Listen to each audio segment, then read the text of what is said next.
Not so fast. First, you return the 500,000 mora to them.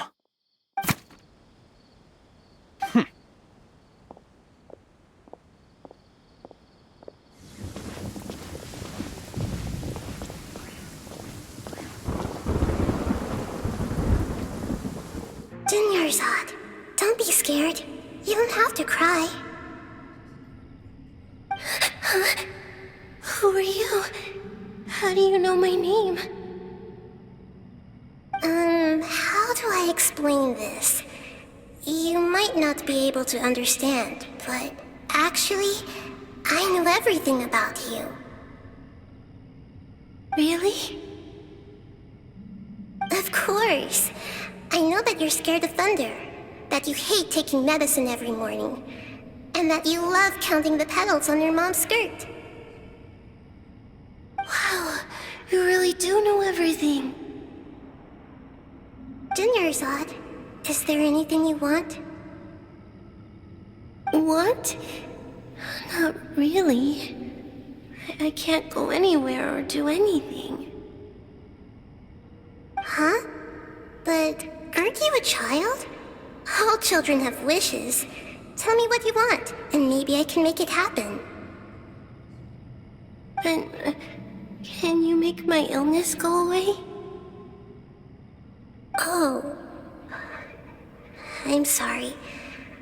But I'm not powerful enough to do that right now. Then, can you be my friend? Think about it, Tainari. Refusing to join is tantamount to burying your head in the sand. I understand that you're a forest watcher, and that it's your duty to combat the effects of withering zones. But isn't it evident that such work is not a lasting solution to the problem? As Sage Kage clearly stated, your presence and guidance in Sumeru City is pivotal in finding a cure for Irminsul. How could you possibly refuse? Keep your emotions in check, Ghulam. Let's at least listen to Tainari's reason for declining. We're here to invite him to the Academia, not to cause a scene. Sage Kage, I am truly honored that you came here in person, but I'm afraid I must still decline your invitation. I am merely a forest watcher. How could the great minds of the Haravatat have any need of someone like me? Well, it turns out that your refusal letter had some implications on your master's reputation. He is a renowned sage of the Immorta, after all. So now I've come here in his stead. I see. Huh. And I figured that given his temper, he would come here and berate me personally. Tainari, your master is an integral part of this effort, and now he requires your assistance. And what exactly does my master need of me, Sage Kage? You'll know once you've arrived in Sumeru City, that is. And how long will I be required to stay? There's no definite answer as of now. Do you mean to tell me that despite coming all the way here to Gandharvaville, you still can't answer the questions I laid out in the letter to my master? If that's the case, then I'm afraid I cannot give you a definite answer either. Tainari, but you... So be it. Come, Ghulam, we're leaving.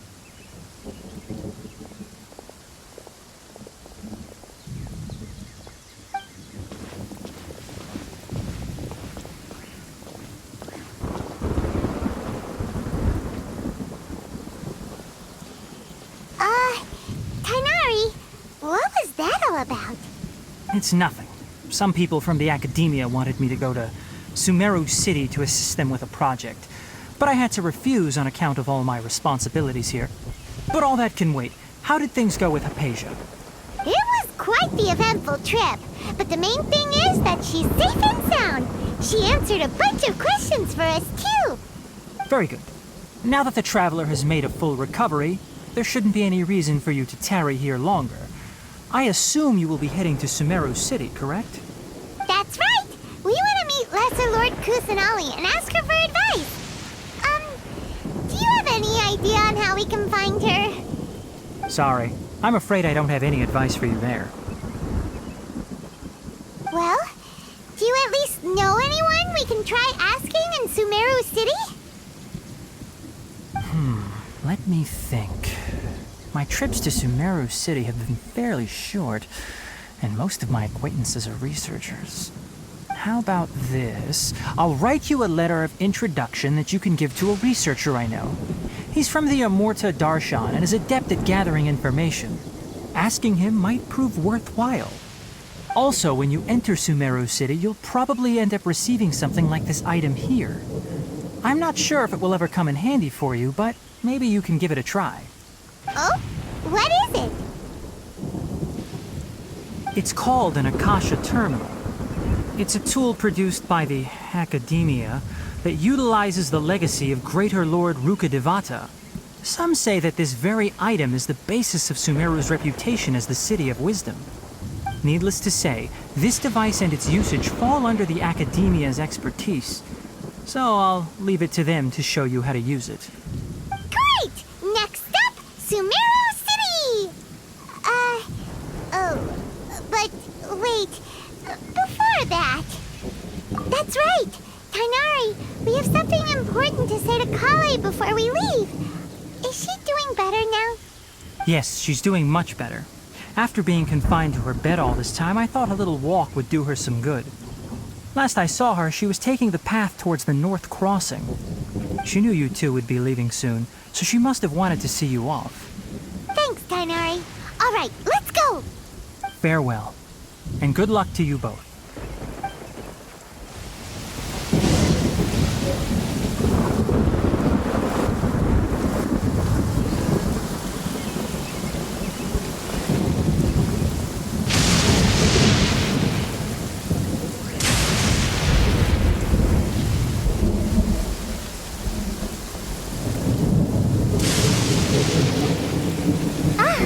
I've been waiting for you two.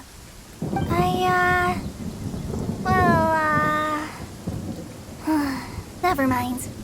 I guess I should just wish you two a safe and successful journey. Thanks for waiting here just to see us off, Kale.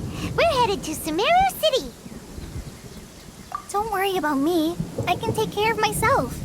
My condition won't be getting in the way of my duties. I want to be a forest ranger after all. It's up to me and the others to protect the rainforest here. And,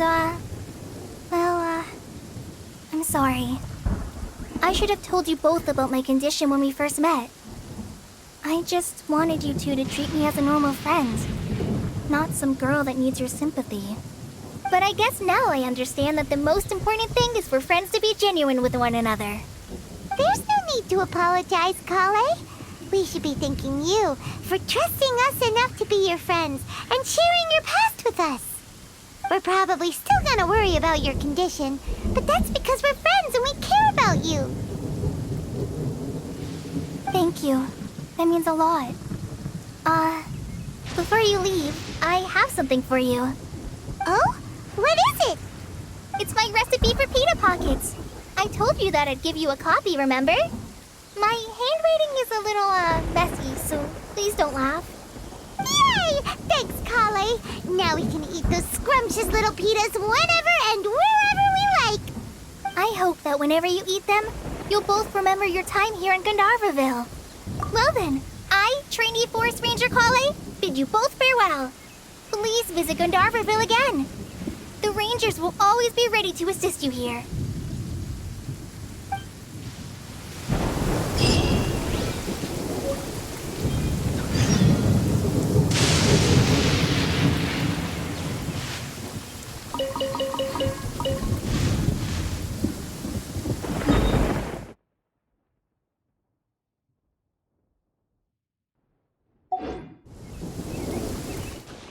The rain stopped.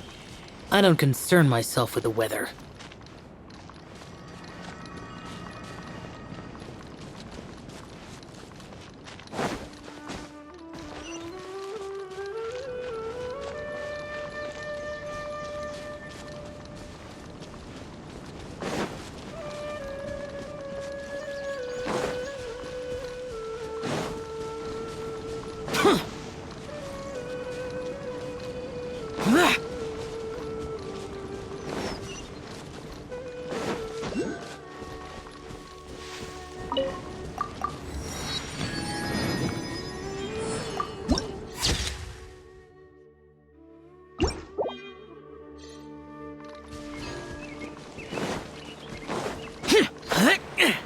Useless.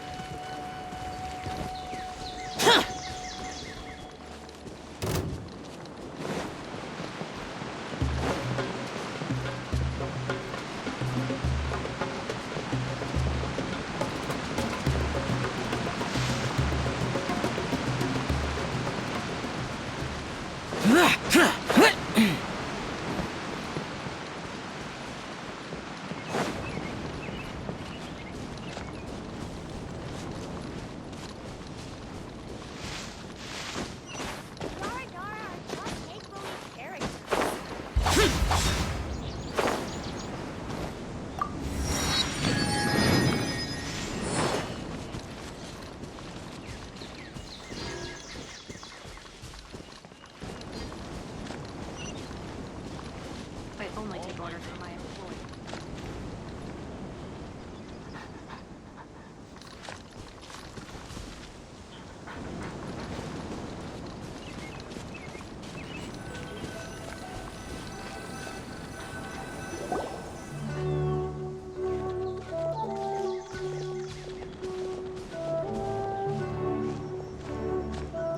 Sumeru City! We finally made it! Oh, did you see that? When those people entered the city, something on their heads lit up. One moment, please, you two. It appears this is your first time visiting Sumeru City. Oh, yeah, that's right. But how did you know that? Because there's currently no information on either of you in the Akasha. But no need to worry, that won't prevent you from entering the city. In fact, the Academia conveniently provides each traveler to Sumeru City with a device. Perhaps you two have heard of the Akasha before. It's our beloved Greater Lord Rukkhadevata's lasting legacy, a treasure trove of collected knowledge. After centuries of tireless research on the Akasha, the Academia created one of its most ingenious inventions, the Akasha Terminal. As long as you are within Sumeru's borders, you may use an Akasha terminal to connect directly to the Akasha and access any knowledge you need. I should mention that due to technical limitations, the operation of Akasha terminals will be much smoother and more effective in large cities such as Sumeru City and Port Ormos. Oh, so this is the thing that Tainari was telling us about. It sounds pretty amazing. You two are quite fortunate. Until recently, it was standard practice to only issue Akasha terminals to outlanders who spent an extended amount of time in Sumeru. However, this policy was recently changed, and now all travelers are issued one upon arrival.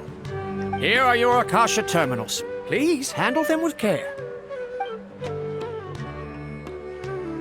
It kinda looks like a leaf. To activate it, simply hold it in your hand and say the following phrase to yourself. May the mighty God bless us with their voice of wisdom. Oh, since this little doodad lets you access knowledge, maybe we can use it to find a way to meet Lesser Lord Kusanali. Let's give it a try. Ahem. May the mighty God bless us with their voice of wisdom.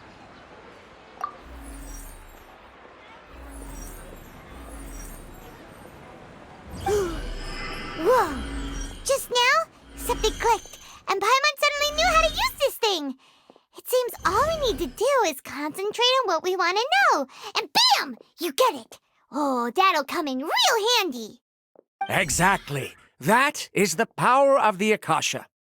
And with that, let me officially welcome you both to Sumeru City. May the wisdom of the Dendro Archon always be your guide. Okay, now that we're in, we can check the Akasha about Lesser Lord Kusanali. Let Paimon try. 500 years ago, the sages found a newly born deity from within some scorched ruins. The deity now resides in the sanctuary of Suristana. Seems pretty similar to what Kali was telling us. Okay, next, let's concentrate on asking how to meet her.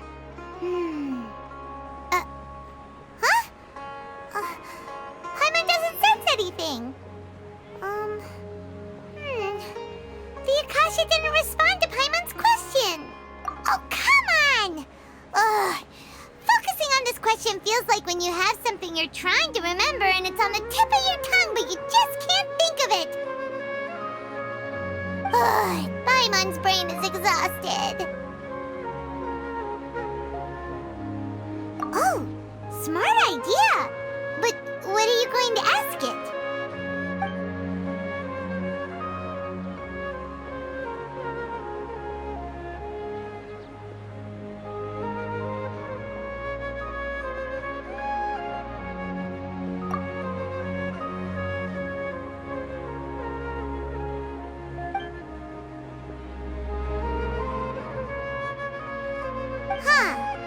Could it be because we're Outlanders and we've only just arrived in Sumeru?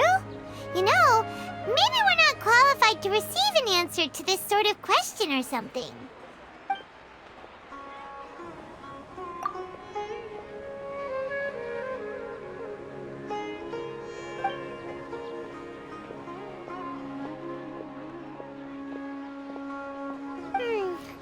You too? Well, glad it's not just Paimon.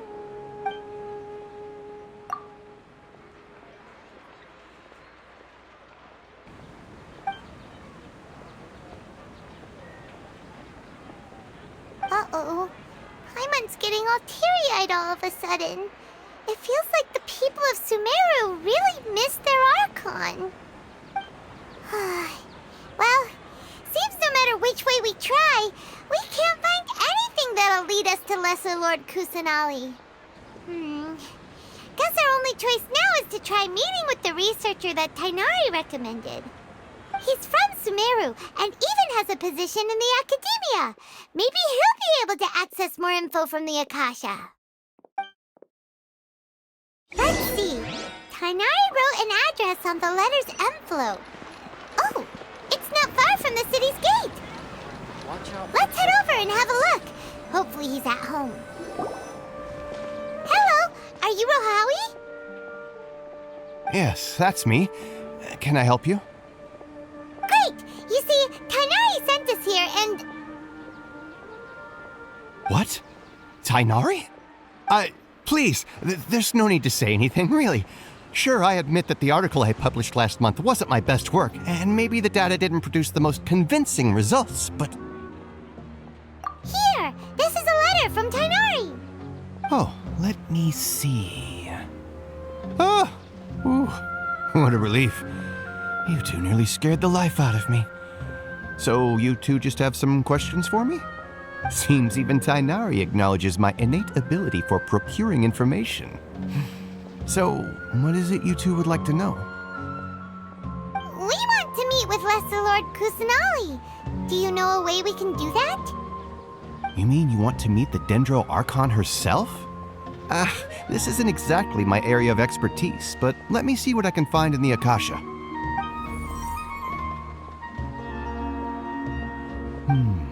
Sorry, the Akasha didn't respond to my query.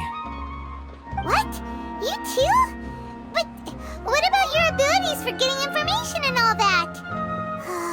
Paimon was sure you'd be able to access more info than we did. Well, as I said, this isn't my area of expertise. I am but a lowly researcher, so the Akasha doesn't see a need for me to know more about the Dendro Archon. All I know is that ever since Lesser Lord Kusanali returned to Sumeru, she's never left the Sanctuary of Sorasthana or made a public appearance. Huh. Didn't expect her to be such a mysterious figure. The Dendro Archon is somewhat of a recluse. Perhaps she just doesn't want to entertain visitors, which would explain the lack of information in the Akasha. Aw, but then what can we do? No need to worry just yet. I'm only hypothesizing here. You could certainly try asking around and see if anyone else has ideas. And besides, you two should consider the bright side of things. Not being able to see Lesser Lord Kusanali may not be a bad thing. In this world, there will always be information you cannot obtain from the Akasha and things you can never accomplish. Knowing when to yield is a form of wisdom. Take me, for example. It's a miracle if my brain cells can spit out one paper every 3 years. But Tainari? That guy can publish 3 papers in just a single year. Okay. Thanks for your advice. Don't mention it. If you two ever want information about things like who's been promoted within the academia or relations between the 6 great sages, come find me. Hey, come on! This is a survival skill at the academia. Oh, Paimon's expectations were pretty low, but this is so low it's like digging holes in the dirt. So what do we do now? Even if we want to talk to someone, we don't know anybody here. Huh? Like who? Oh, you're right! Catherine! The Adventurers Guild has its own intel network. Let's hurry and find her.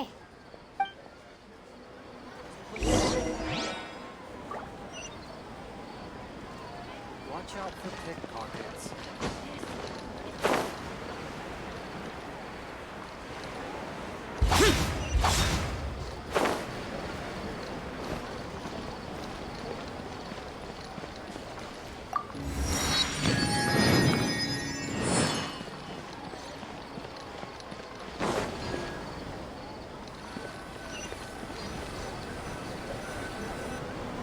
Ad Astra Abyssosk.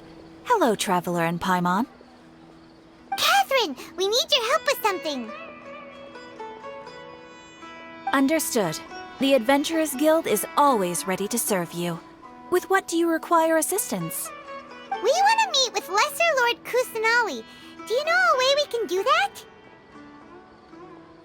You two wish to meet with Sumeru's Archon. Understood.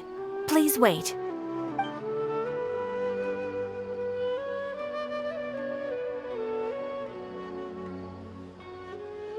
I apologize, but I am unable to call up any relevant information in the Akasha. I'm also unable to locate any pertinent information in my personal memory. Aww, another dead end. Well, if Catherine can't help us, then we really don't know anyone else to ask now. Please do not worry. I may know of someone who can help you two. In Sumeru, the Adventurers Guild does not serve as the vanguard of information. Rather, there are numerous active mercenary groups collectively known as the Eremites. They take on various contracts and work all across Sumeru, so they naturally accrue intelligence. An Eremite brigade called the Corps of 30 is in charge of Sumeru City's defenses. Not only are they the oldest brigade, but they are responsible for managing and coordinating the affairs of all other mercenary brigades. Corps of 30? What a weird name. Supposedly, they are named as such because their ranks numbered 30 at their inception. Asfand, an advisor with the Corps of 30, maintains good relations with the Adventurers Guild. Though he's already retired, he and his words carry great weight within mercenary circles. If you'd like to get in contact with him, you can find him at the Corps of 30's headquarters, the Citadel of Rexar. You're welcome. I wish you two the best of luck. We look forward to your exploits in Sumeru. All right, off to the Citadel of Rexar we go!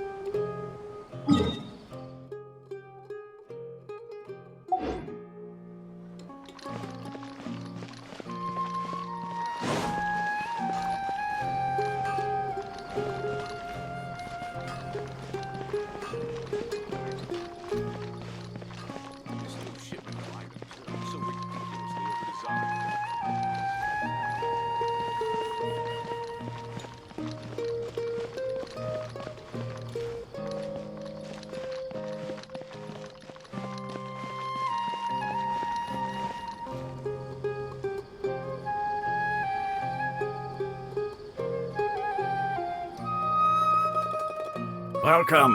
The Adventurers Guild told me to expect you two. It's nice to meet you, Asfand. We'd like to ask you about something.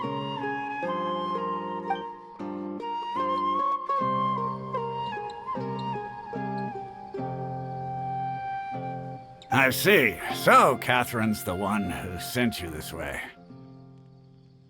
Ha! It's true that the Eremites' network is vast, but even I can't help you meet the Dendro Archon. Wait, seriously?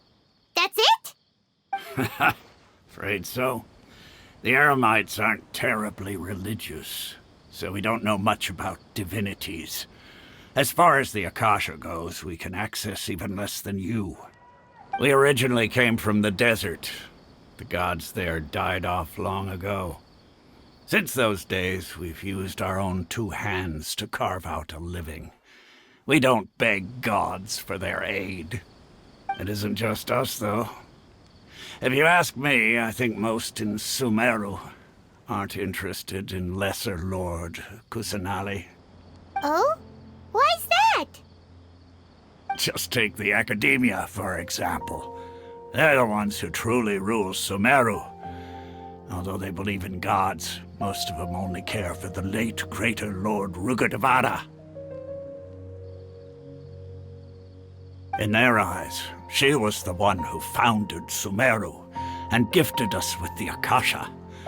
Lesser Lord Kusanali just happened to inherit her legacy.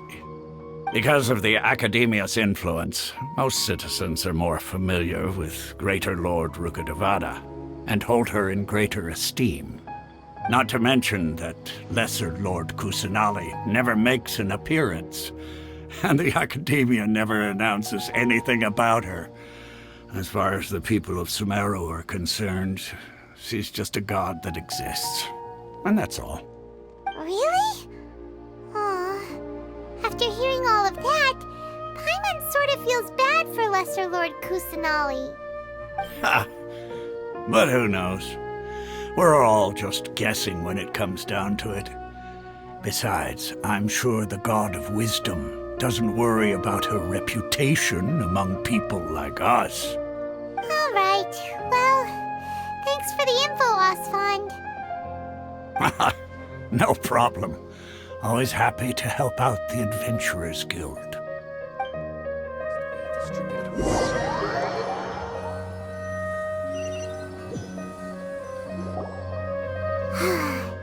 Seems Osfond was right about most people's attitudes here. Not only are they not interested in the Dendro Archon, they even say stuff like, if the Akasha doesn't think I should know, then I don't need to know about it. We've been asking for information non-stop ever since we got to Sumeru. But the harder we try, the more helpless everything seems. Isn't there at least one person in this entire city who cares about Lesser Lord Kusanali?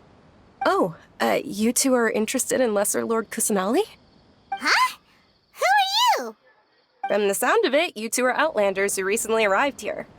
You've been asking around for information on Lesser Lord Kusanali, right? Oh, I'm sorry. I forgot to introduce myself. I'm Dunyarzad, one of Lesser Lord Kusanali's faithful followers. Whoa, really? Then do you know how we can meet with her? I'm afraid I can't help you with that. But your conversation earlier did happen to remind me of a legend about the Dendro Archon. Sure. It goes like this. Long, long ago, there was a man who heard a prophecy. It predicted that a great calamity was about to befall him. Panicked by what he heard, the man sought out the Dendro Archon in hopes that she would bless him with the wisdom to help him escape his predicament. The man journeyed across deserts and through rainforests and experienced tribulations of every kind. However, he still couldn't find any trace of the Dendro Archon. In despair, he thought, alas, the Archon has abandoned me. He then had no choice but to sorrowfully resign to his fate. Okay, and then what happened? And then, the calamity came. But to his own surprise, the man felt somehow emboldened by the trials of his journey. By relying on his own strength, he managed to overcome the adversity. At that moment, a bird perched upon his shoulder. This bird was, in fact, an avatar of the Dendro Archon. She said, "O Archon Seeker, do you now understand? She and her wisdom have long been found by you. Along your journey, we were in every flower and blade of grass, every ray of sparkling sun, and every breath of dancing wind. So long as you continue to think and ponder, we'll be wherever you go." Yeah, thanks for the story! feels all warm and fuzzy inside after that. In a way. It seems like this story is also one of the Dendro Archon's avatars. Dunyarzad, since you worship Lesser Lord Kusanali, can you tell us anything else about her? Of course. So did you two know that, I'm terribly sorry, but it seems something's come up now. Let's chat another day.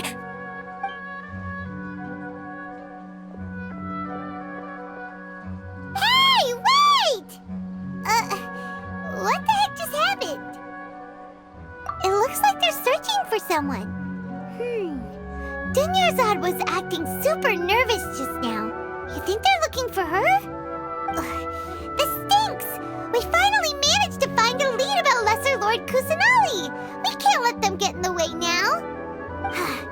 Let's see if we can get rid of them. Then we can catch up with Dunyarzad! Hey, have you two seen a brown-haired girl wearing a purple top and a long blue dress? We're looking for her. Did she have bandages wrapped around her wrists? Yes, that's her. Did you see which direction she went? Yeah, she went that way. Quick, after her!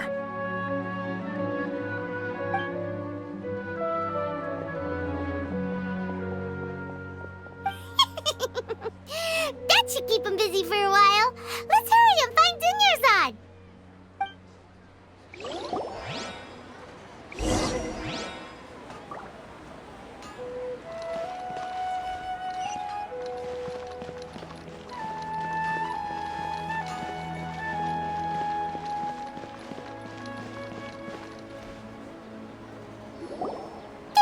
Dunyarzad, we thought you might have been long gone by now. Oh, it's you two. Oh, you startled me there. You can relax now. We threw those people looking for you off the trail. Really? Thank you so much. Unfortunately, I believe there's still more of them out there looking for me. Uh-oh, looks like there are some coming this way. Huh? More of them? Then what are we standing here for? Run! No, wait, my body isn't in the best shape. It's difficult for me to run. Okay, sounds good. There's a tavern on the other side of the port we can go to. They probably wouldn't expect me to hide in a place like that. All right, let's move out. Stay behind us. We'll keep an eye out for anyone looking for you.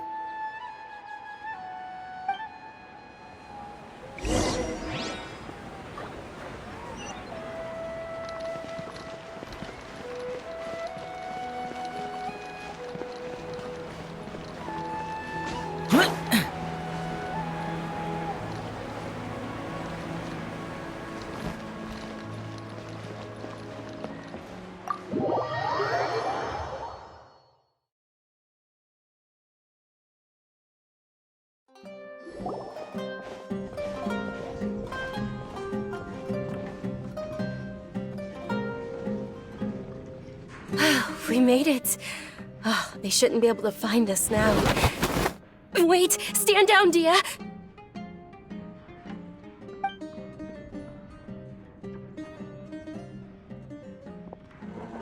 My lady, who are these two?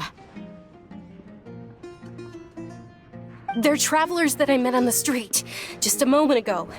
They happened to notice that you were all searching for me, so they helped me hide. I see. In that case, you two should scram. There's nothing here for you. Wait a sec! Who the heck are you? And why are you shooing us away?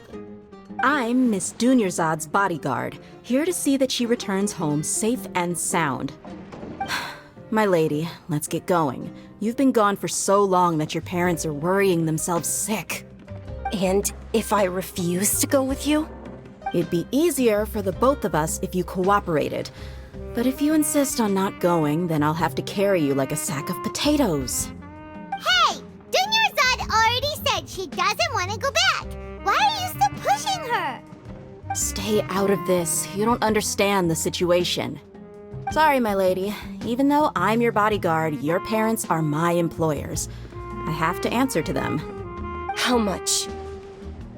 Wait, what? How much more do I have to pay you to become your employer? So you never listen to my parents ever again. Double? A triple? Give me some time and I'll get that much. My lady, this isn't about Mora. I don't know what you think of us Eremites, but let me say this. I like Mora, but I'll never go against my principles. That's why I'm here looking for you. Sure, it's an order from my employer, but my conscience was also telling me it's the right thing to do. And knowing your health, carelessly running around like this is gonna hurt ya. For the sake of those who love you, don't be stubborn. No, you're wrong. I'm aware of my limits and I know what I'm doing. Honestly, the only people being stubborn right now are my parents. And they know perfectly well that it makes no difference if I'm at home or not. They still won't accept reality. And every time I bring this up, they just change the subject. Dia, you've been living with us a long time already. This should be old news to you. Dia, I know it hasn't been easy for Mother and Father, and I'm grateful for everything they've done for me. But there's someone else in this world I'm also grateful to. Because she saved me. The love I have for her is the same I have for my parents. This is my life and my last chance. So I want to do something meaningful. My lady, are you sure what you're doing now is meaningful? Yes, I'm sure. At least, it is to me. Fine, I won't ask you to return home anymore. But let me make something very clear. I'm only doing this because I respect your determination, not because I agree with you. Thank you, Dia. Sorry for being so rude just now. My nerves were acting up. And I even brought up your payment in such an offensive way. Don't worry about it, my lady. I did say that I like Mora. Besides, that's our next topic of conversation. Today's little excursion caused such a ruckus that every single bodyguard at the estate was deployed. It wouldn't be easy to hide things from your old man. Since this definitely won't be your last escapade, here's a little tip. You should at least make it look like your room and things are still in order when you leave. Also, you'll need someone to cover you for when you're out and about. So, I'll let you hire me, my lady. This way, everyone wins. As for the pay, let's say half of what your father pays me. We can settle the bill when we return to the estate. Okay, deal. Yay! Looks like they've reached an understanding.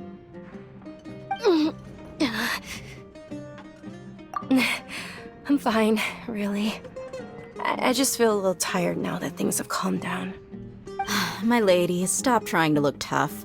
We're already in a tavern, so let's rest up and grab some grub. I'm sorry for worrying you two.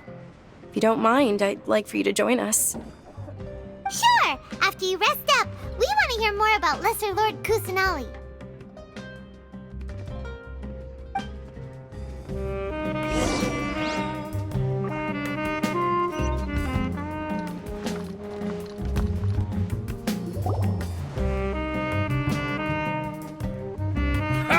Well, if it isn't Dia, haven't seen you in nearly half a year. Word on the street is that you're a bodyguard for the Homayani family now. Ha! Don't you find that kind of work boring?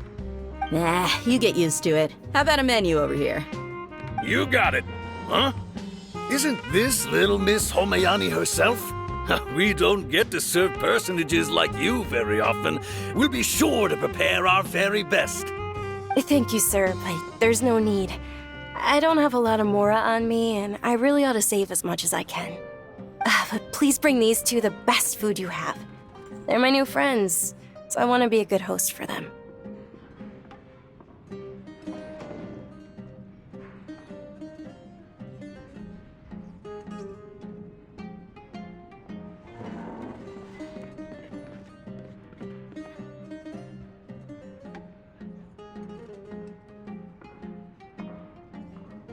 Wait, we're paying for ourselves now? Aw, Paimon kinda wanted to try something fancy, but we aren't exactly loaded. Guess Paimon will settle for something ordinary. How about our coconut charcoal cakes? They're our signature snack, and they run cheap. Look, other customers over there are eating some now. They look kind of burnt and dry. Paimon will pass.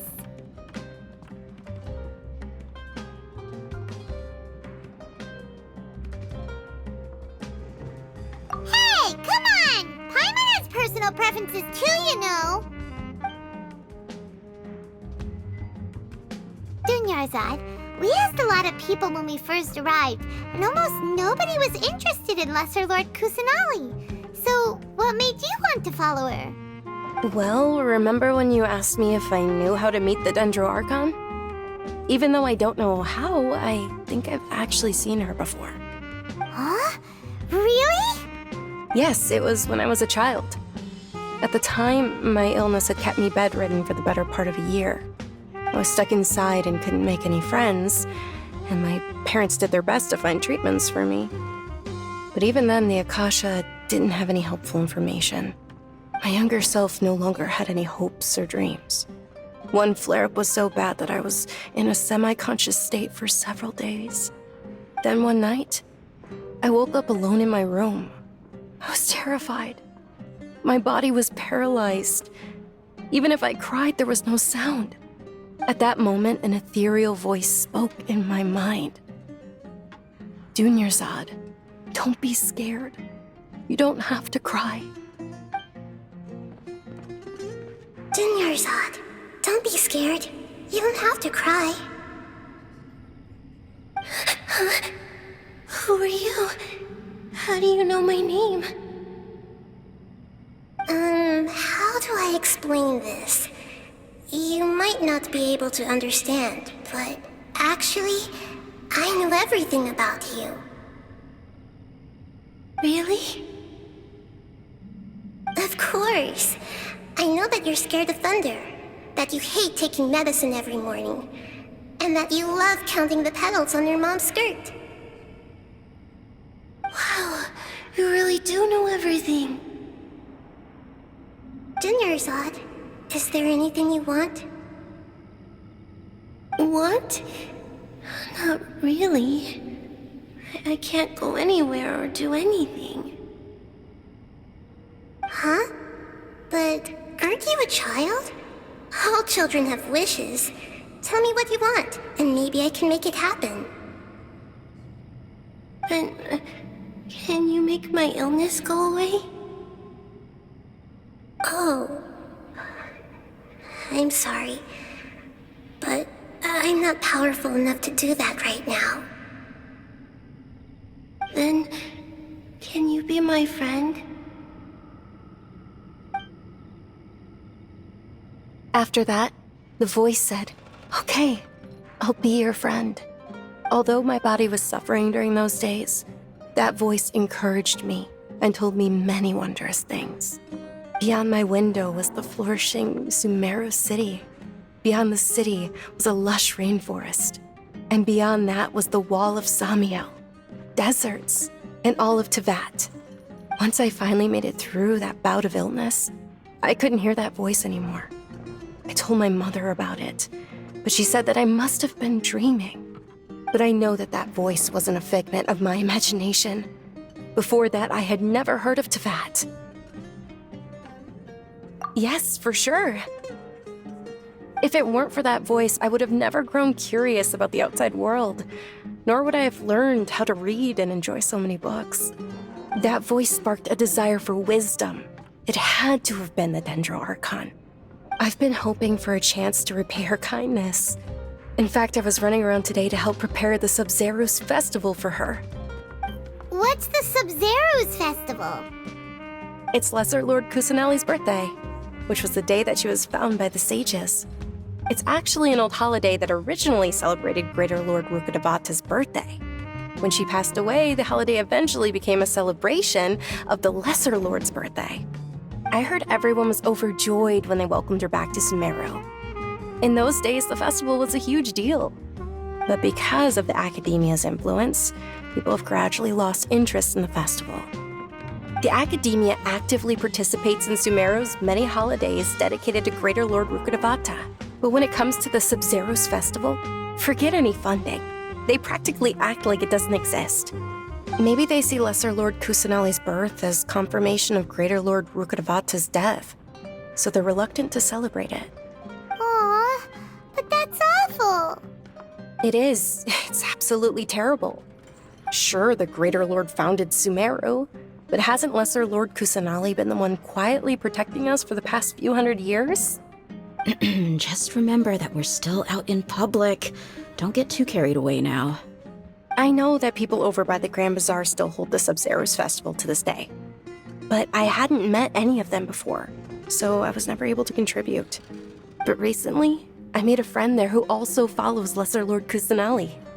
I gave her my savings because I want her to throw a wonderful festival this year. That's the least I could do for Lesser Lord Kusanali. Hold on, my lady. Does this friend happen to be Nilu, the one who sends flowers to the estate? Yes, that's her. I saw her leaving the other day with a nervous look on her face. It seemed like she was hiding something in her arms. Did you give her something? Yes. Initially, I didn't have much Mora prepared, so I had Nilu sell one of my skirts. I've agreed with Nilu to meet up at the Grand Bazaar today, and see how things are coming along. Dia, would you accompany me? Sure. That's quite the trip, though. I'll carry you. No, that would be too much, even for you. You might as well just accept the lift. If I let you walk, who knows how long it'll take us. And if anything happens to you, then I'd really never hear the end of it from your father. But of course. Nilu will be thrilled to hear there are more people interested in Lesser Lord Kusanali.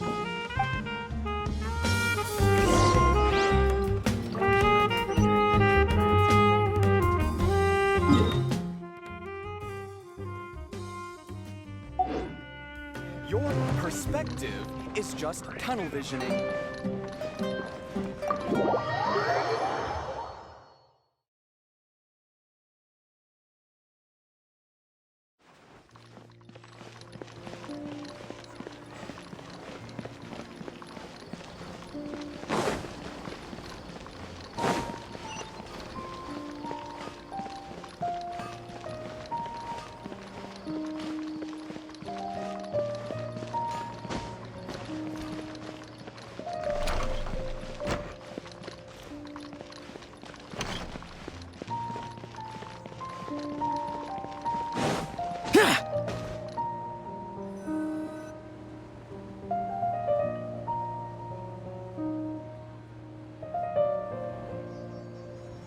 I've got great food and great drinks that... Sorry I'm late, Nilu. Oh, Dunyarzad. It was taking you so long that I assumed you got trapped at home, but you made it in the end. Uh-oh. But if Dia's here, that means you got caught, right? You could say that, but everything worked out. She's on our side now. Not completely. Oh, and who are these two? Oh, meet the Traveler and Paimon, my two newest friends. They're visitors who just arrived at Sumeru City and are looking for information on Lesser Lord Kusanali. So you're followers from another land? That's wonderful. You two absolutely mustn't miss the Sub-Zero's festival. By the way, Dunyarzad, we've already started decorating the Grand Bazaar. It looks spectacular, thanks to your generous contribution. You're very welcome. It's the only thing I could do. Do you still have enough Mora? Probably? But don't sweat it. We've already finished renovating the stage. Come on, I'll show you.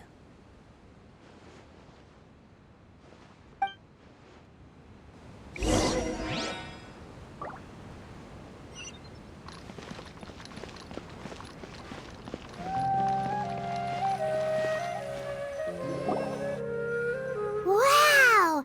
This place is amazing! Not bad. Last time I was here, the stairs were full of holes. The stairs were nothing. A little while ago, we discovered that the tree above the stage had a huge chunk of bark ready to fall off. Mr. Zubair was worried sick. We reported it to the academia many times, but they never sent anyone to deal with it. We didn't want anything bad happening, So we were going to cancel all the stage performances. Oh, probably because it was the theater asking. The academia looks down on performers like us. They probably think it would be best if the theater closed down completely. We can't let that happen, though. Not only would everyone involved in the theater go hungry, but then we wouldn't be able to hold the Sub-Zero's festival anymore. Thank the Dendro Archon for Dunyarzad. But the more she gave us, we hired someone to patch up the tree, and we also gave the stage a much-needed makeover. The stage is going to be even prettier when it's festival time. I can't wait for you to see it. And I can't wait to see you on the stage. You've been practicing so long already. It's almost time for your dream to become reality. It's our dream. I'll do my best for the two of us. Nilu, what are you gonna be doing at the festival? She'll be dancing the dance of Sub-Zeros, the most important performance at the Sub-Zeros festival. Dunyarzad, have you told them the origin of this holiday? I only told them about the Greater Lord and Lesser Lord so far. Okay, then I'll tell you two about how this holiday came to be. According to legend, the Sub-Zeros festival was originally the Goddess of Flowers' birthday celebration for the Greater Lord. A long, long time ago, on one of Greater Lord Rukkhadevata's birthdays, her friends threw her a celebratory banquet.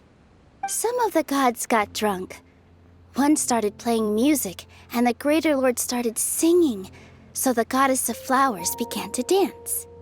As she danced upon the grass, countless beautiful parisaras began to bloom wherever she stepped.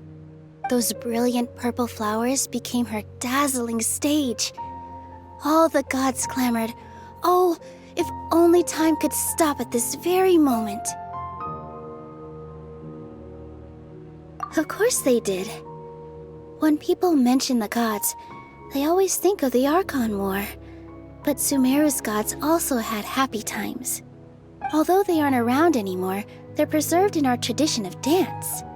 This outfit I'm wearing is apparently based on how the Goddess of Flowers looked. Though we're just tiny people compared to the Divine, we still have to do our best to make sure that the birthday girl feels loved on her special day. Nilu, you of all people will definitely be able to convey our well wishes to the Dendro Archon. I also noticed that you went the extra mile and scattered parisaras around the stage. They symbolize the Goddess of Flowers, after all. It's just a shame that all the real parisaras went extinct after her death. Yeah. The Greater Lord brought forth parisaras in memory of the Goddess of Flowers, but she ultimately could never truly replicate that beautiful purple. Thinking about the Goddess of Flowers dance makes me wish I could have seen it. If my stage were anything like that, I'd be thrilled if I had just 2 real parisaras on the stage. So, Traveler and Paimon, what do you think? Interested in the Sub-Zeros festival? Will you two be coming? All of Lesser Lord Kusanali's followers will be there for her birthday. It'll be a good opportunity for you to learn more about her. Ooh, Paimon thinks that's a great idea!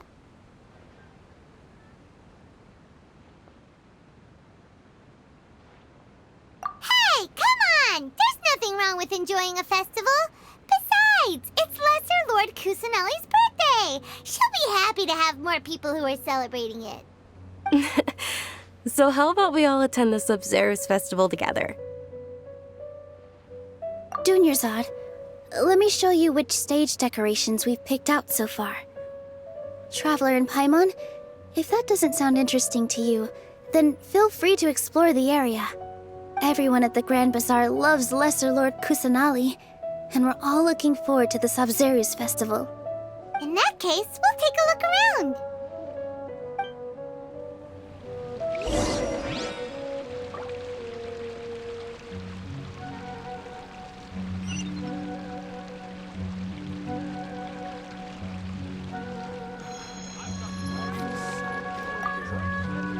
Huh.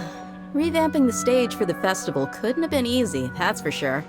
I bet this year's festival will be one to remember.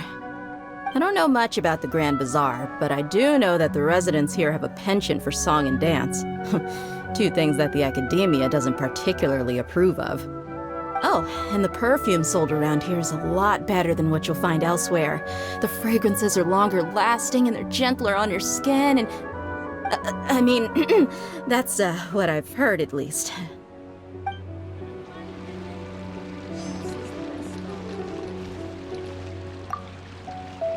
Things are really shaping up, and there's a buzz around the festival this year. We're expecting people from all over to come by this year and buy things during the festivities. Don't be fooled into thinking that Sumeru City has the best of everything. Some festival snacks are only offered here in the Grand Bazaar.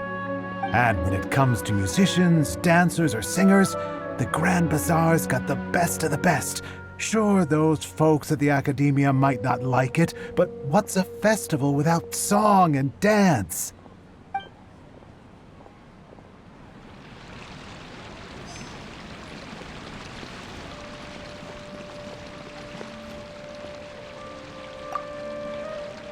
Whoa!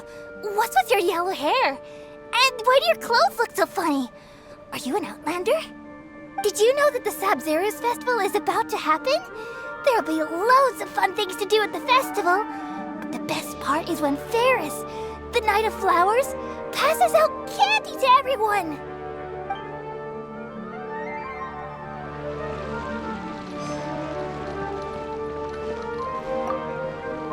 Ah, dancing at the Sabzeruz festival. You know, I also danced when I was younger. As a child, I even asked my grandmother why we performed the dance for the Lesser Lord when it was originally done to honor the Greater Lord. My grandmother said that Greater Lord Rukkhadevata is a beloved deity and honored by all. And Lesser Lord Kusanali is too. If the Goddess of Flowers ever knew Lesser Lord Kusanali, then she would certainly have wished to be her friend and hold celebrations for her too.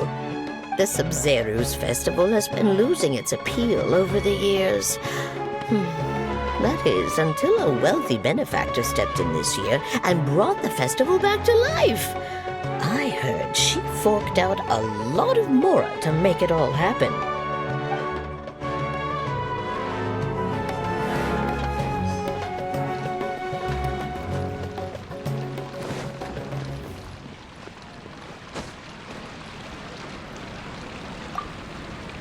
Nilu, your outfit looks amazing. There's also something different about you from when we first met up. I thought I'd add a little extra pizzazz to my dress for the festival. See? Wow, did you sew all that yourself? Uh-huh. Sewing is a fundamental skill for everyone in the theater company because we make all our own costumes. Did you know that Mr. Zubair not only can make costumes, but props too? I've noticed that you can't keep your eyes off that crown over there. Would you like to try it on? May I? Of course. The legends say that the Goddess of Flowers had beautiful horns on her head, so this crown was made to reflect that. Dunyarzad, you look absolutely stunning with it on. It's like I'm looking at the Goddess of Flowers herself.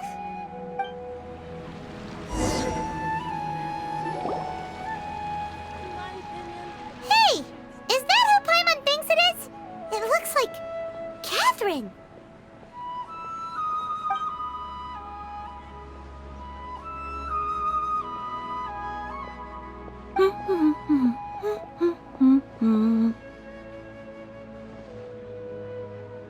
Huh. Come to think of it, Paimon's only ever seen her behind the counter at the Adventurers Guild. This is the first time we've ever seen her taking a break. Hey, Catherine! Huh? Oh, hey! It's the Traveler and Paimon! What's shaken? Whoa. Break time Catherine sure sounds a lot less formal than usual. Paimon was still waiting for her to say Ad Astra Abyssosque. Sure. Standing behind the counter at the Adventurers Guild doesn't require any complicated functions. But saying and doing the same old things over and over again can get pretty monotonous. Like watching the same Fontaine movie day after day. But take you two, for example. You travel across Tevat to enrich your lives and gain new experiences. Well, we enjoy traveling across Tevat and all that, but we're mainly looking for clues about his sister. Yes, you should keep searching. Sometimes the answers we're looking for aren't necessarily at our intended destination. Instead, they're found along the way. Huh. Haven't we heard someone say something pretty similar recently? Anyways, what brings you out here, Catherine? No, not particularly. I guess you could say that I'm loving the recent atmosphere here. If festivals bring happiness to everyone, then that's where their true value lies. Oh, it looks like it's about time for me to be heading back now. Alright, we'll see you next time at the Adventurers Guild. Oh, by the way, thanks for connecting us with the Eremites. We've already made some great friends in Sumeru City thanks to you. I'm sure you two will get along well with the people here. You've already been blessed by the element of Dendro after all. See you around.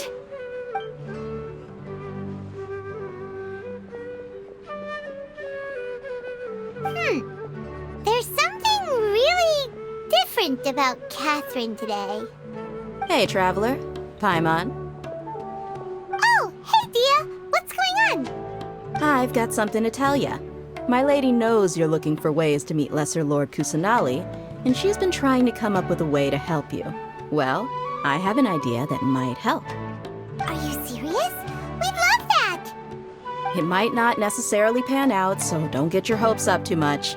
I'll need to take you two somewhere and ask someone some questions. My lady is feeling a little worn out at the moment. Nilu's found a place for her to rest. After I take my lady home, let's meet in front of the Citadel of Regzar. Sounds like a plan!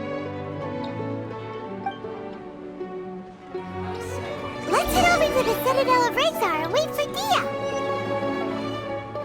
Welcome! Get your spices here. We've got all kinds.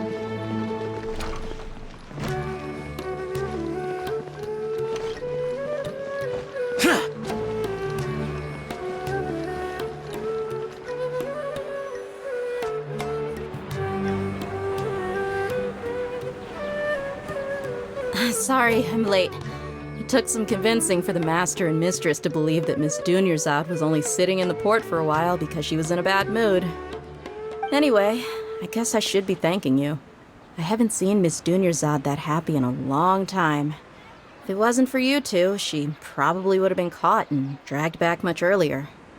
You sure sound a whole lot nicer than when we first met, Dia. Who would have thought you had such a soft spot for Dunyarzad? It's called being a professional. I'm a bodyguard, and I work for whoever's paying. Look, Dia's blushing. Listen, you two. I don't expect to be working for Miss Dunyarzad very long, but I hope to finish things on a positive note if possible. Let's cut the chit-chat and head into the Citadel. We'll see if the person I know has a way for you two to meet with the Lesser Lord.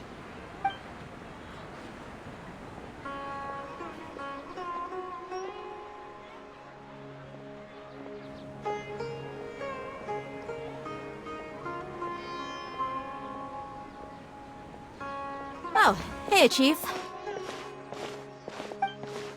Ha, Dia! What are you doing here? And well, didn't expect to see you three together. I take it you all know each other already? Mm-hmm.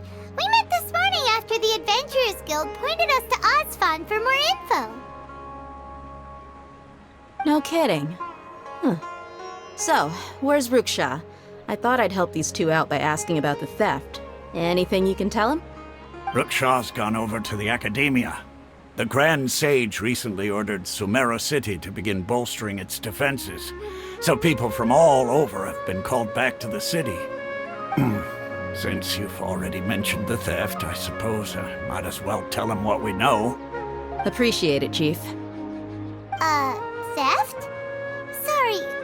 What are you guys talking about? Just recently, the Academia lost something, and there's a chance the item is connected with the Dendro Archon. This case might just somehow help you in meeting her.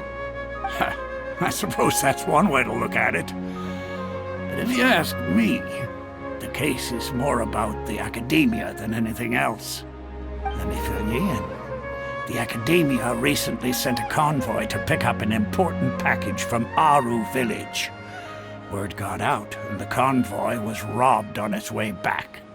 The Grand Sage took the whole matter very seriously. Not only did he dispatch the Matra, but also enlisted our help in the search for leads. All we know so far is that whatever was stolen is currently in Port Ormos. You two have heard of Port Ormos, haven't you? It's the largest commercial port in all of Sumeru.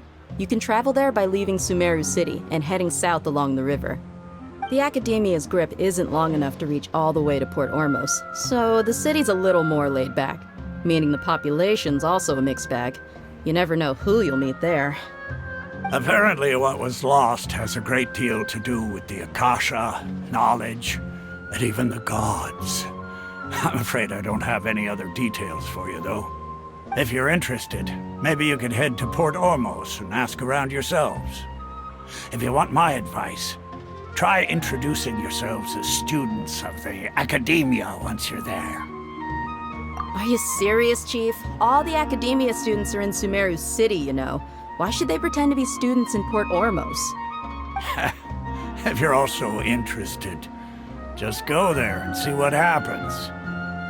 Count me out. I've got plenty of work to do here for the Homayani family. And take it from me, if you two really do decide to visit Port Ormos, you'd best watch your backs. Let's just say that the Eremites there aren't nearly as friendly as those here in Sumeru City. There are even some extremists who go around shouting slogans like, "Retake Sumeru for the Scarlet King." Word is that more and more are joining their movement. They're becoming a real headache for Chief and the others. You bet they are. The Scarlet King's been dead for thousands of years. Now they start spreading rumors of his return. Ridiculous. Not everyone's like you, Chief. Even the desert natives who abandoned their homes in the wilderness still wish to have a god of their own. Well, Traveler, that's about all the information we have for you. Thanks, Dia! And you too, Osfond! Since we've gathered all we could for the moment in Sumeru City, let's head to Port Ormos and see what we can find next. Miss Dunyarzad is looking forward to seeing you both at the Sub-Zerus Festival, so be sure to get yourselves back here in time for that. Good. Then we'll see you both at the Sub-Zerus Festival.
That's close enough.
Boring!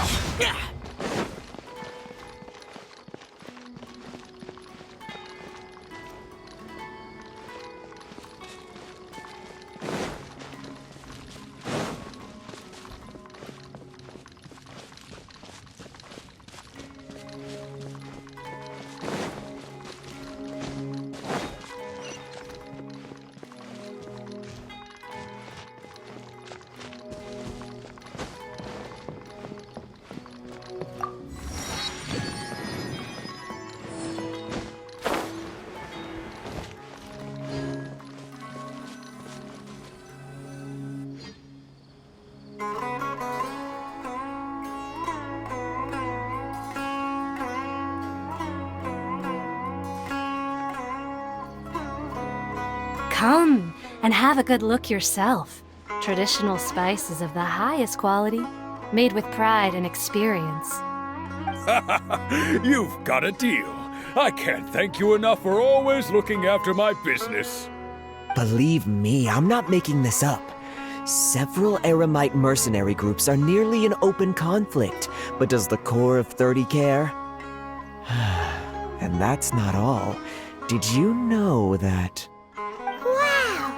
Talk about hurly-burly! This place is busy! Guess that's only to be expected for the largest port in Sumeru. Maybe it's because of what Dia told us earlier, but Paimon can't seem to shake the feeling that there's also danger lurking in these crowds. Ooh. Let's get our bearings so we can start looking for leads. We know that whatever the Academia lost is related to the gods. But other than that, we don't have much else to go on. Osfun told us to try posing as Academia students while asking around.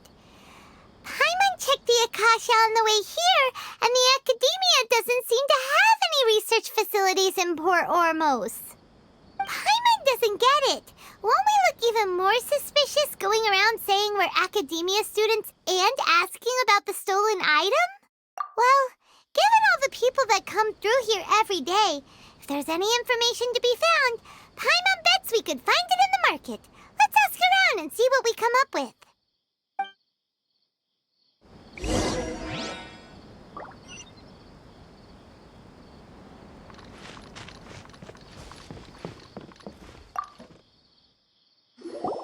Welcome. Welcome. How can I help you two? Hi there. We would like to ask you a question. Do students from the Academia ever come to Port Ormos?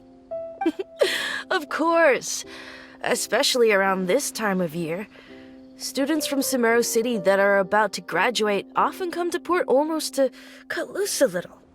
Many people often talk about how hard it is to get accepted into the academia, let alone graduate.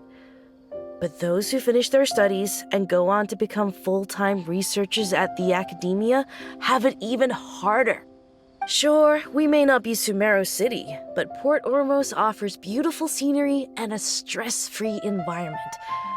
Some even say it's good luck to come to Port Ormos, so students and researchers come flocking here when things get to be too much at the academia. Ah, you see over there? Those are students from the academia. They've been looking worried and miserable ever since they got here a few days ago. If you ask me, the life of a merchant is better. So long as the Akasha teaches us what we need, then life is good. Those students seem to be discussing something. Let's see if we can listen in.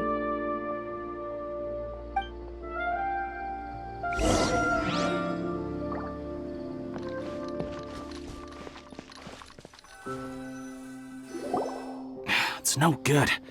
I've tried asking around, but I haven't been able to learn anything useful. Not to mention that a bunch of scary-looking Eremite mercenaries have been posted along the streets now. There's been a lot of fighting between the different Eremite factions in Port Ormos. If we choose to move on our own, then it would be wise to steer clear of them. Especially the group that's constantly shouting some stuff about the Scarlet King and some resurrection. I've even heard that the Citadel of Regzar is starting to get fed up with them. What was that group called again? Ein something or other? They're called Ein el Ahmar. Today, I heard that the thing we're after might be in their possession at the moment. Wait, come again? Don't you see? Many of the Eremites in Port Ormos deal with trading this kind of thing. They're usually pretty wary of outsiders, but not so with students of the academia. It's because the kind of goods that students are looking for aren't the kind of goods that Eremites are after. As long as they know you're a student, then deals can be made. I've heard that Ein al-Hakmar likes to set up shop at the Jafar Tavern.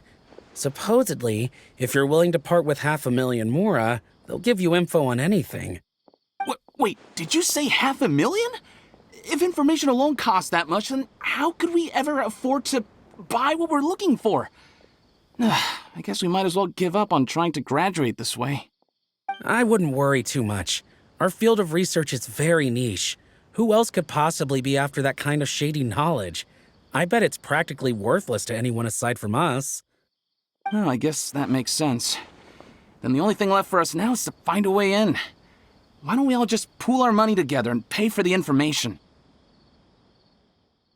Whoa! Did you hear that? A niche field of research and shady knowledge? It all sounds pretty suspicious to Paimon. Is knowledge something people just buy and sell like that? So, what's our plan? Wait, didn't you hear what they just said? Buying information is going to cost us 500,000 mora! Have you lost your mind?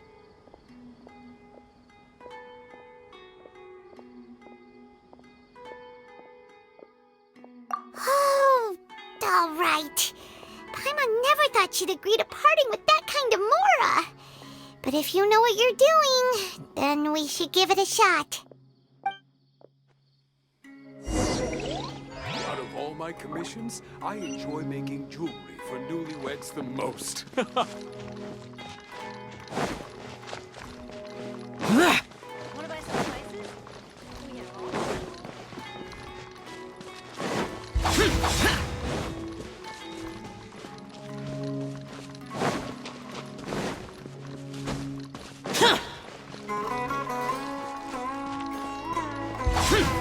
This is the place we heard those students talking about.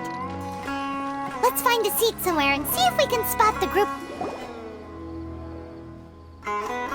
Oh, you've arrived. Please, take a seat. So, they think that they can go toe-to-toe with the boss? Ha! Once we reclaim the power of the Scarlet King, they'll be the first that the boss punishes. They're nothing to be afraid of. Our main rival now is the Caracal Battalion. They've also amassed a significant amount of mora this time, so we mustn't underestimate them. How can the Caracal Battalion compete with the boss when they're nothing but a bunch of money-grubbing opportunists out for a quick mora? Yeah, With Boss's fervent devotion, he'll be able to use this power to bring our god back this time. Huh. All these guys talk about is the Scarlet King, so they're probably the ones we're looking for. Greater Lord Ruka Devata. That traitor and her followers must not be spared. The day will come when the Scarlet King exacts vengeance on Sumeru, and all of them shall be punished. Yeah, Paimon was wondering what they meant too. We should ask about that if we get the chance later. What's going on? How can there be Kairagi here?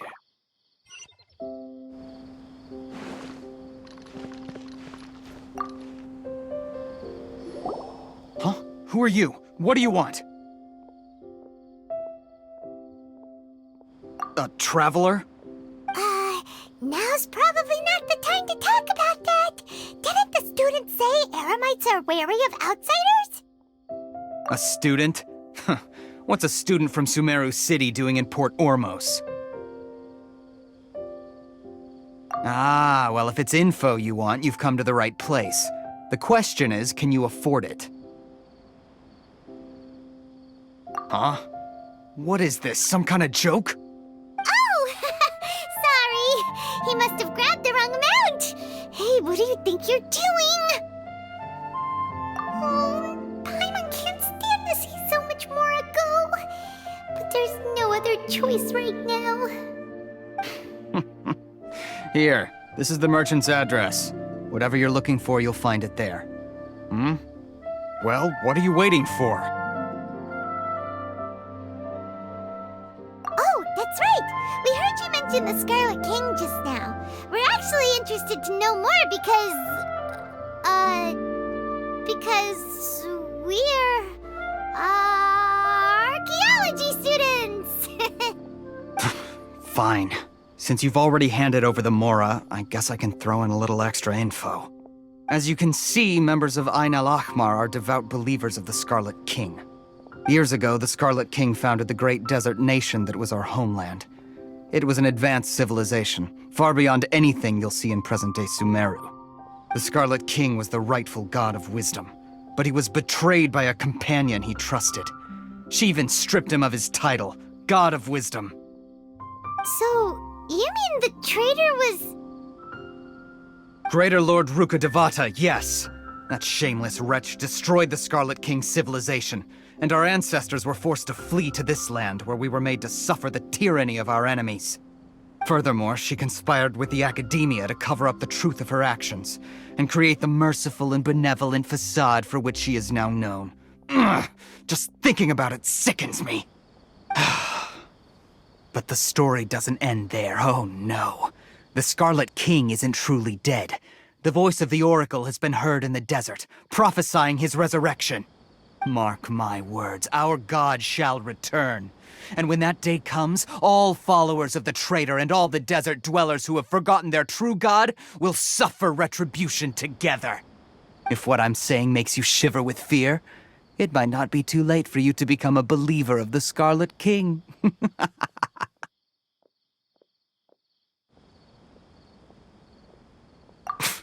I don't have anything to say to you Academia people about that.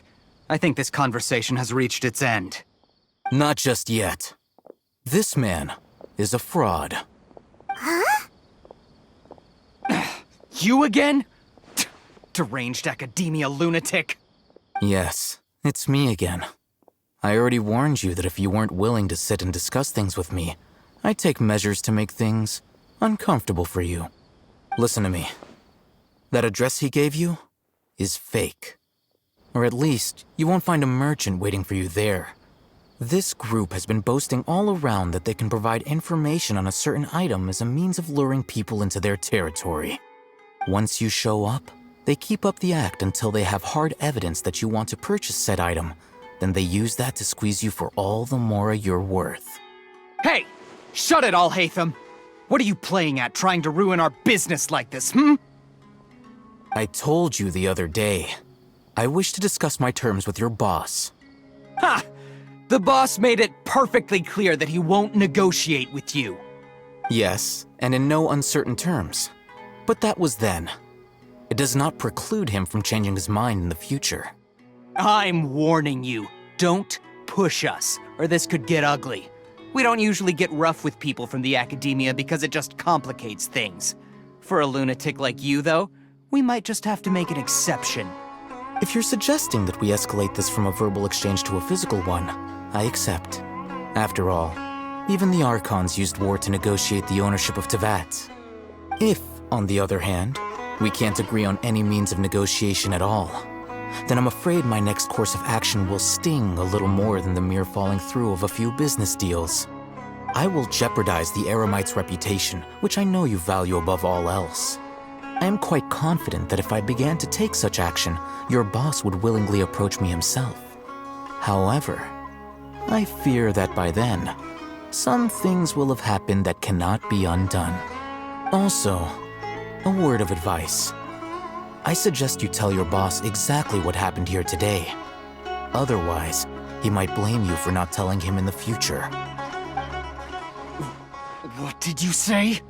Consider this. Have I ever failed to follow through on my word in the past?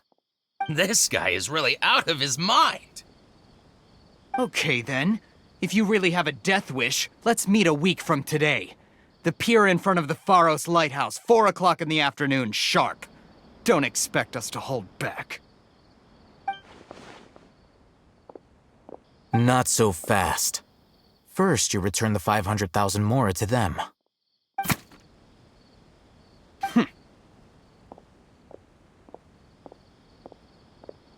Please, I beg you, don't provoke them. We can't afford any trouble with this crowd. They haven't even paid for their food yet. Ah, Mr. Iman. There appears to be fewer staff in the restaurant recently. This wouldn't happen to be because they're all busy spreading the word to the students, would it? Well... Someone who chooses to do business with a group like that really can't afford to get so flustered the instant someone confronts them about it. Consider the meal compensation for our silence. I'd say you're getting an excellent deal. Whoa, did you see that? He not only got us our Mora back, but sent the Emirites running too! Plus, he seems to know a lot about what's going on around here. Let's catch up with him and ask some questions! He went that way! After him!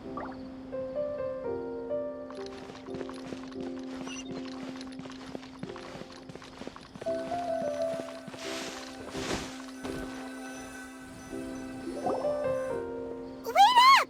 It's Al-Haytham, right? What do you want? No need for thanks. My goal was to get to them, and you two gave me just the opportunity I needed. We're even. Oh, I advise you to keep your distance from them. Since they weren't able to make off with your Mora in the end, they might harass you again in the future. All right. Goodbye. Hold your horses! We still have something to ask you about! Since you tore through their scam right in front of them, you must know the real story about certain something, no? Who exactly are you two? And why are you inquiring about that? A student. Right. Look, you should know that those thugs conducting business with you had nothing to do with your lie.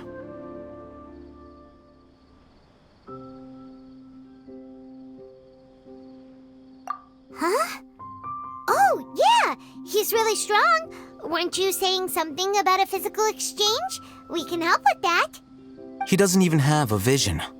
Forget it. Maybe not, but he can still use elemental energy. Otherwise, there's no way we'd go asking for info from from guys like that. Those high-headed thugs are definitely gonna bring a lot of backup for your next meeting. Even if you don't go alone, you won't regret taking us with you.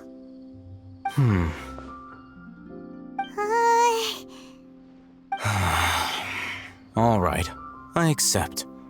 Got a pen and paper? If you're searching for someone who sells that kind of merchandise, I'll give you one of their addresses, and you can try your luck. We'll reconvene at the appointed time by the pier. It doesn't matter if you show up or not. So, since you were happy to give us this merchant's information, does that mean you can tell us exactly what we're after? You were willing to part with 500,000 mora for something and you didn't even know what it was? Okay. Well, if you truly are as skilled as you claim, then you can beat the answer out of them when they become hostile. Look, if you've been making inquiries, then you have to know something by now. Tell me what you know so far, so I don't waste time repeating information. We know it's connected to the academia somehow, and that not only do the Eremites deal in it, but some students want to get a hold of it too. What else?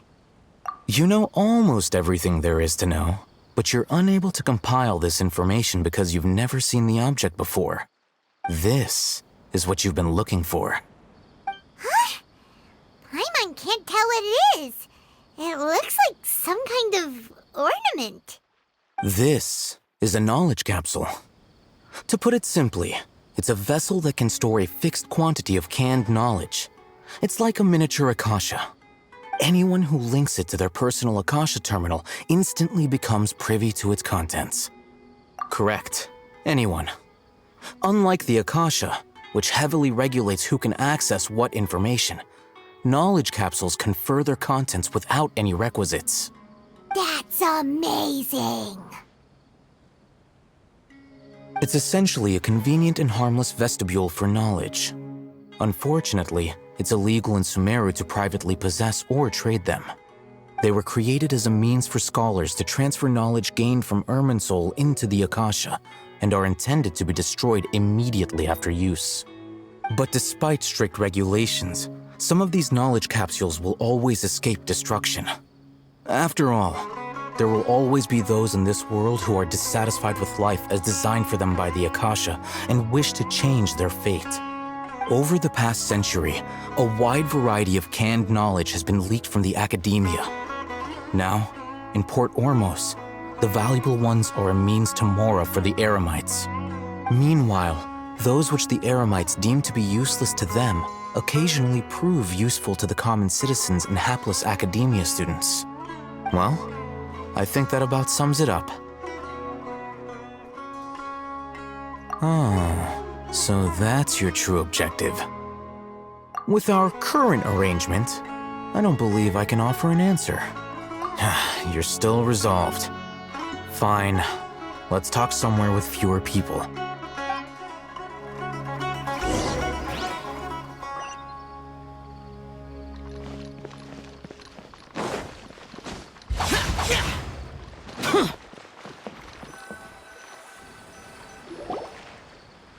Let's continue our conversation here. If you wish to learn more about the knowledge capsule that the Academia lost, then you must help me with something. I need you to find someone named Dory, a traveling merchant. Unlike the peddlers who hawk inferior knowledge capsules, she often has quality goods in stock. Some say that as long as there is profit to be made, there is nothing she won't dare to sell. She's guarded against people from the academia because most of her wares don't comply with academia regulations. I think she blacklisted me. I met with her informant, but it soon became clear that they had no intention of letting me get any further. Become one of Dory's customers and earn her trust. This is my condition for further collaboration. Why do you want us to meet with her? Until you complete this task, you don't have question privileges. Fine. So how do we go about doing this? You two are outlanders who haven't been here for long, so Dory should view you as safe clients. I'll give you the informant's address and their contact password.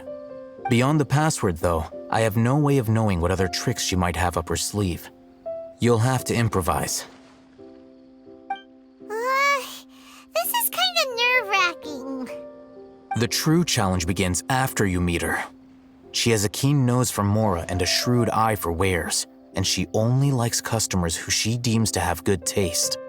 I'll prepare some funds for you. Buy her highest quality wares and earn her approval. But we only just saw a knowledge capsule for the first time. We don't know how to tell which ones are good and which ones are bad. Is that something we can learn quickly? That's true. have you two heard of elemental sight? Oh, that's a surprise. Guess I'll have to hold you in higher regard. Anyway, that ability should resolve your issue.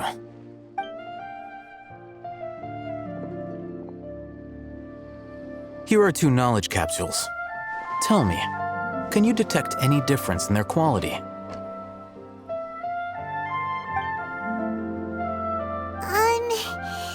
They look the same to Paimon. Try inspecting them with elemental sight. How'd it go? Did you see anything? Rumor has it that higher quality knowledge capsules generally appear brighter when viewed through elemental sight. That's because knowledge originates from Irminsul, the root of Dendro power itself. The more powerful the knowledge, the richer it is in Dendro energy. However, some canned knowledge with a high concentration of elemental energy is of little use in contemporary times, so those capsules are of little value. Using elemental sight is merely a stopgap measure, but it should suffice for earning Dory's trust. That sounds pretty impressive. Here's a sheet with the informant's location and contact password, and here is the mora for purchasing canned knowledge. Don't be cheap. You'll need to spend to catch Dory's eye. If there's any mora left over, just keep it.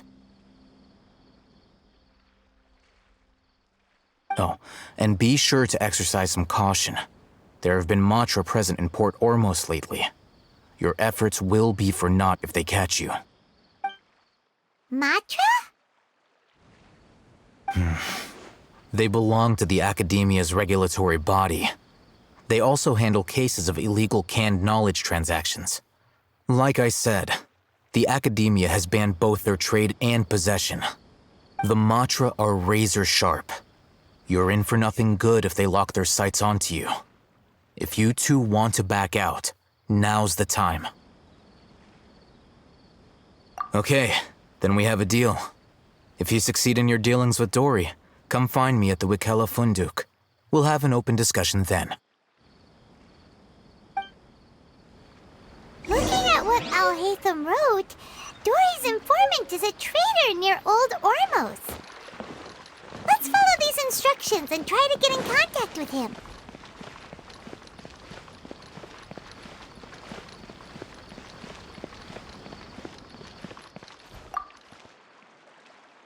Hello. What are you two looking to buy?